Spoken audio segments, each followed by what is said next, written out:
Alam mo ba na may isang senador na hindi inaasahan ng marami pero unti-unting nagiging paborito para sa pagkapresidente noong 2028? Si Senator Nancy Binay ang bagong dark horse candidate na kinakatakutan na ng mga political analysts. Simula noong naging senador siya, patunay na si Nancy na hindi lang siya anak ni dating Vice President Jejomar Binay. May sarili siyang gawa na nagpapakita ng tunay niyang kakayahan.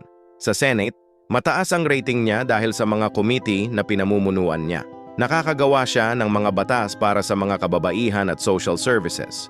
Ang galing ni Nancy, nakakagawa siya ng magagandang relasyon sa lahat ng political parties. Hindi siya nakikipag-away. Nakikipagtulungan siya sa lahat. Kaya maraming senador ang sumusuporta sa kanya ngayon. May mga regions na din siyang pinaplano na kunin. May mga potential running mates na rin siyang tinitingnan. Yung mga dating nagsasabing hindi siya mananalo, ngayon ay nag-iisip na ulit.